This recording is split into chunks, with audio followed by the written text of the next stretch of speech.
today we have some candidates from the opposition for parliament who have opted to withdraw from the race and join NRM and support our flag bearers. Today we have Ms. Kabugo Makirin, MP candidate on NUP ticket for Songora South, Kasese district.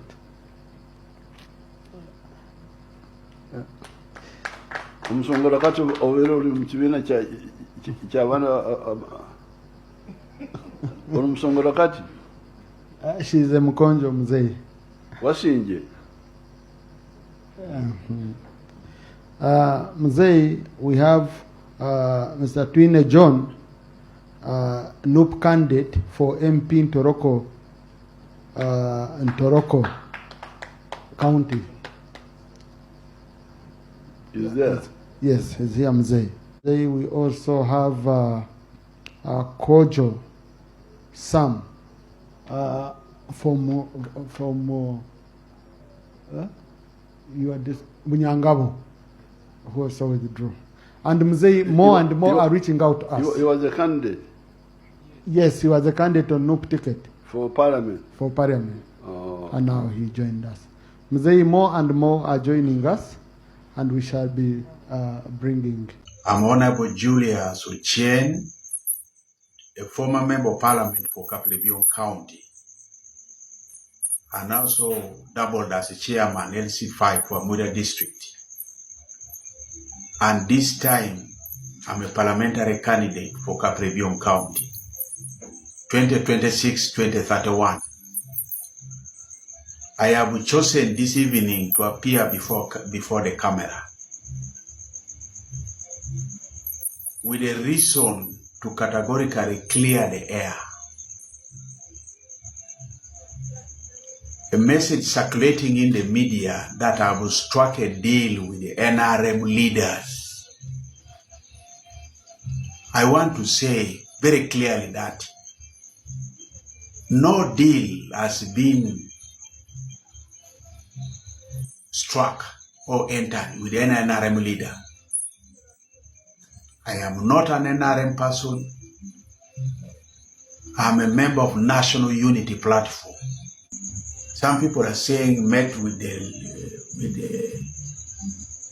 I was with the relatives, met who, let them come out to clearly who are these NRM leaders that have struck a deal with me. They are also purportedly talking that I have withdrawn from the parliamentary race in Kaplebyon.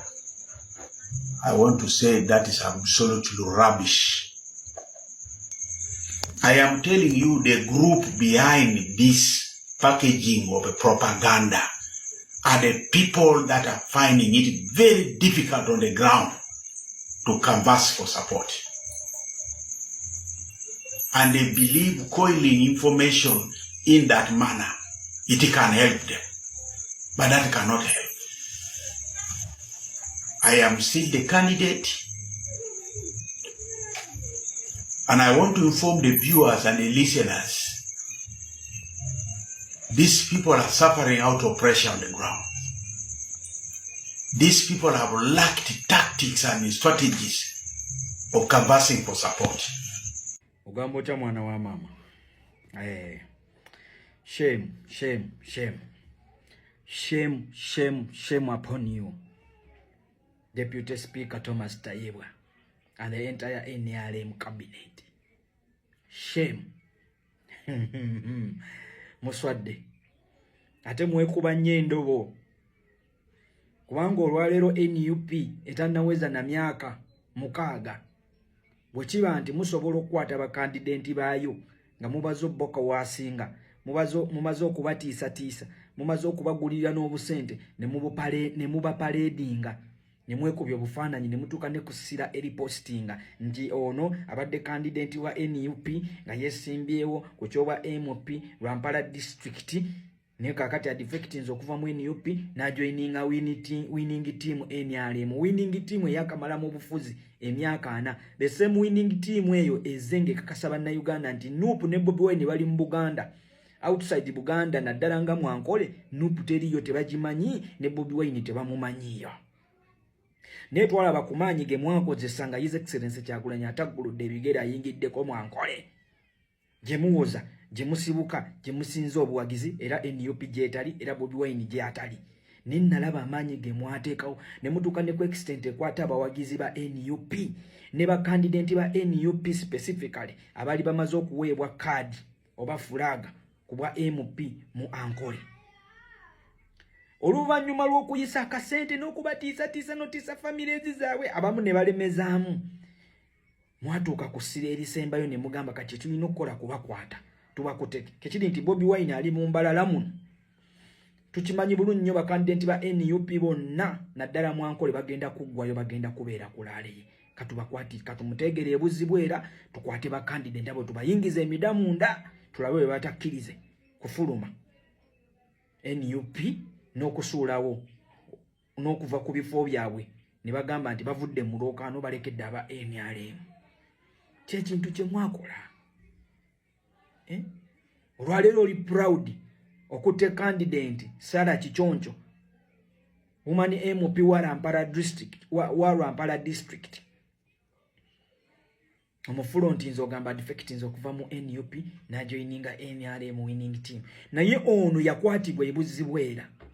Waliwo ne candidate omulala omukyala bamuyita Jini Muyambi yali wa Rampala East. MP Rampala East. Muno mwe mwali ne candidate waffe Masaba Faustin ow'Ebutiiru constituency ebugisu Embale.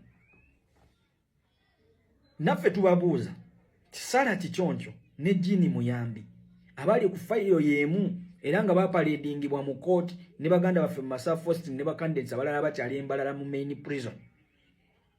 Nga mubataddeko fayiro y'okuba nti ba obstructinga DPC okola emirimu gye. Tubuuza nti lwaki bano bali wabweru bemuli mu kupaledinga nti ba defectings okuva mu NUP ne bayingira NRM ate nga Bamasaba Faustin bo bakyali munda. Olabye obwongo bwammwe bufaanana.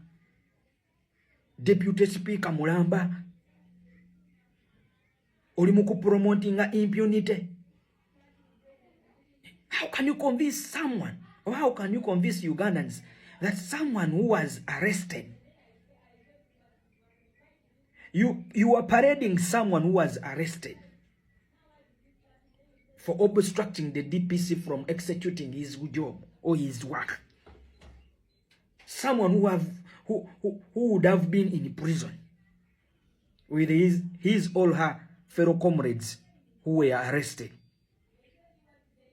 Ali wabweru mumu paladins and defectings okuva mu NUP ajoinize NRM.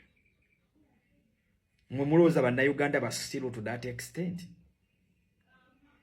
Ekigendererwa kiri ki bannayuganda? Kuba oli yandimbuza nnuwa mutuufu ati ni ba MP.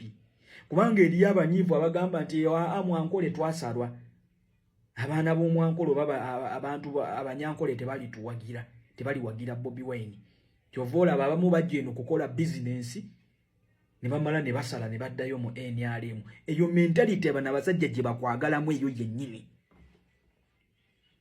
Nyinga ekituufu kiri nti Nuupu yabakuba joka nesobola okunominatinga ba candidate Mwankole gye bagamba gye bayina obuwagizi. Ekyo kyokka kyali kimala. Eyo yali wini.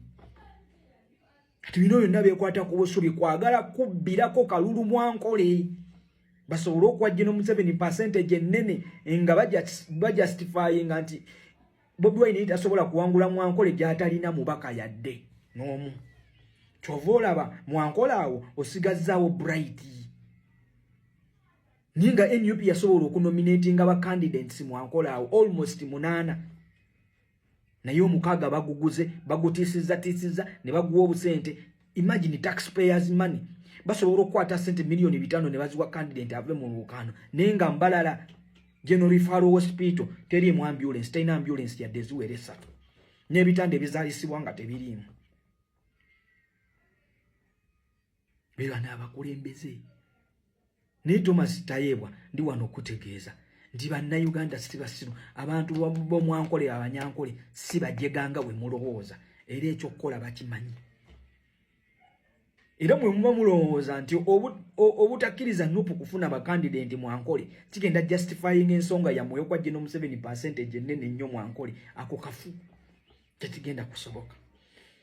Kyova olaba ku luno twagambye bannansi muveeyo mulonde akalulu mu bungi, mukuuma akalulu kammwe, ate mubanje obuwanguzi bwammwe, muteeke His Excellency Kyagulanyi Ssentamu Robert mu ntebe. Okategedde eyo twavaayo dda.